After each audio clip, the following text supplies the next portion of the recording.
They greet you according to how valuable or competent or how much status they think you have. The kid at the fuel island. You could tell with his body language, he thinks I know what I'm doing. And if I don't look like I know what I'm doing, people will mob me like in a chicken yard. It's not, I mean, it's fair, but you don't get anything for free. When women treat me a certain way, you can tell how valuable or not they think I am. Even if it's in a setting where there isn't any, I don't know, like, I was going to say church, but church had all kinds of stuff going on. But the way women treat you, whether we want to talk about it or not, is more sexual when they perceive you to be valuable, and less sexual, more like the friend zone, when they don't perceive you that way. Is he coming out?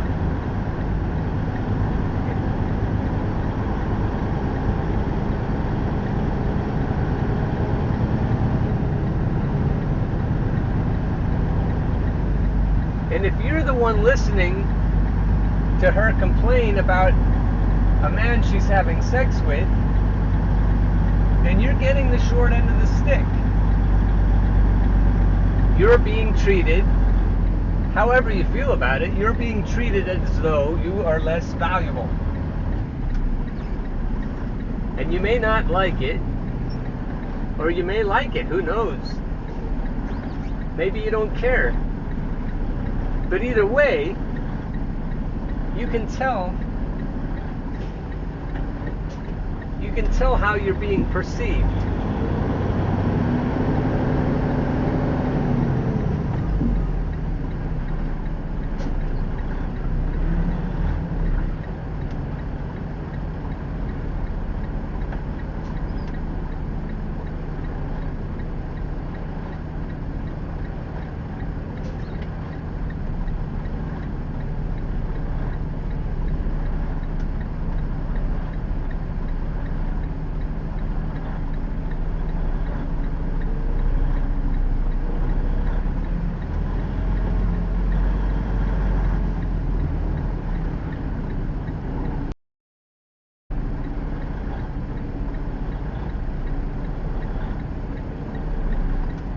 "9 in one blow," said the little tailor, if I remember right.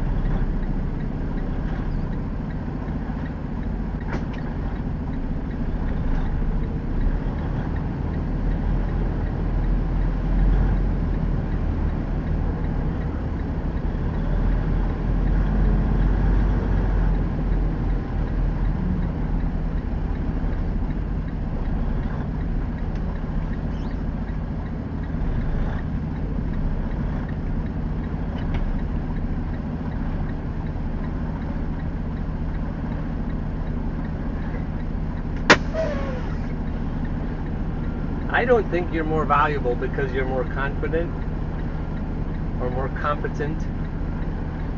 I know you can feel more confident when you are more competent, but the world doesn't just treat you the way you want to be treated. It doesn't just happen.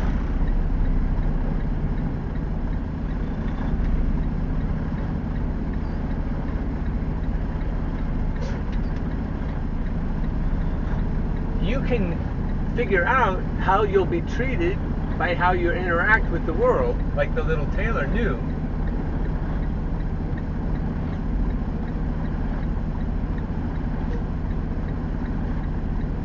You can demand that the world treat you a certain way, or you can use leverage or cunning, but you can make it happen. You don't have to give up. You don't have to pout and bang on your high chair. You can make it happen the way you want it to happen. Absolutely, you can. And you don't have to be an asshole to do it. You really don't. But you may have to give up some of the ways you've done things for many lifetimes to make it work. And again, as always, I'm talking to myself.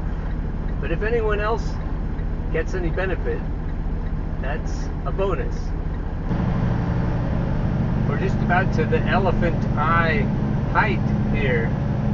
It's not even August yet.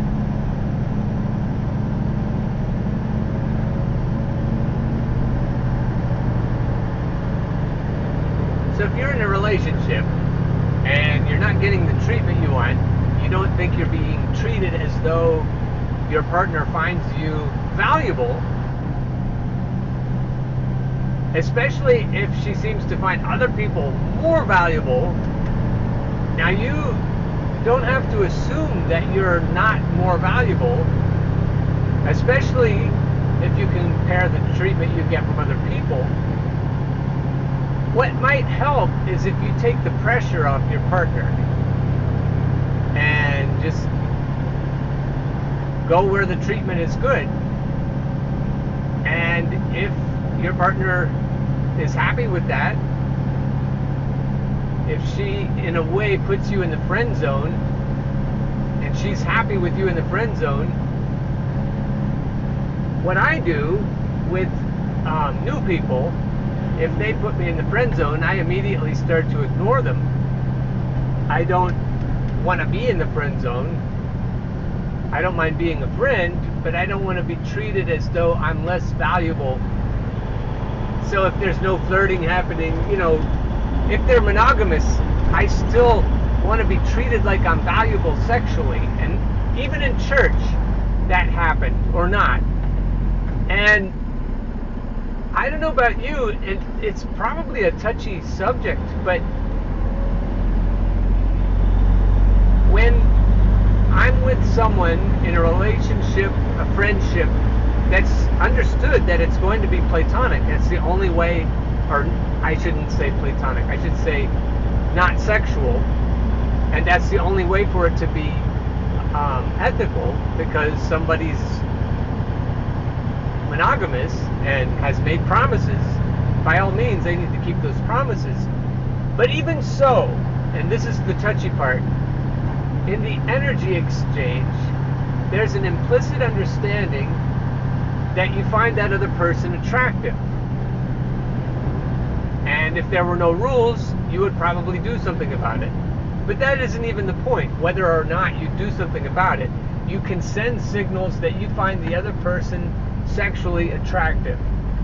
And it can be very wholesome and healthy and, just nothing about it to anyone. No harm intended and no harm done, unless somebody has fifis, like a jealous spouse. But they're going to be jealous if there are no other people.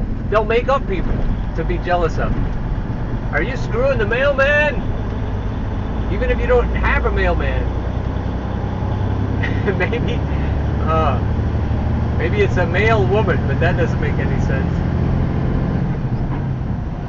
So I so easily distract myself.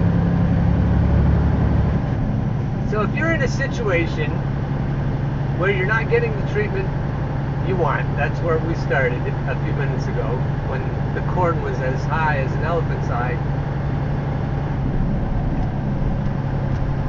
You are in a place where you need to figure out if you're comfortable even being in that relationship. And if you're not, there's nothing unethical about distancing yourself from someone if they don't send you the energy that you, that you deserve from them. And that's a strong word, but I'll say it. If you're a valuable, attractive person, I think you deserve. Here's another topic. Asexual people have told me they're not interested in sex, and yet one person in particular I'm thinking of, whom I know well and have known for years, flirts with lots of people, sends lots of sexual energy, and has to me, and yet they have sex too with people, and I don't doubt that. I really don't doubt what they said about being asexual. I'm not questioning that, but I'm saying even asexual people can flirt and send that kind of energy, that kind of affirmation and validation that comes that way. And so if you do distance yourself, it doesn't mean you're pouting. It just means that you appreciate people who treat you with respect, with affirmation, with validation,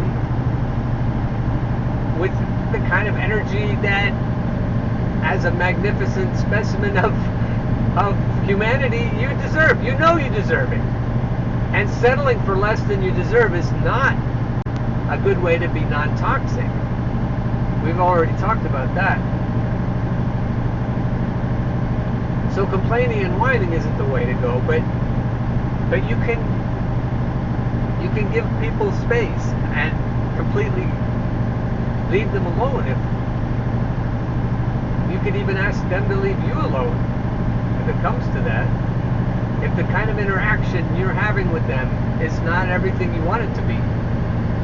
Why? There are so many people in the world. Why waste your energy? Why bang your head against the wall? And certainly, why whine? Go drink wine instead.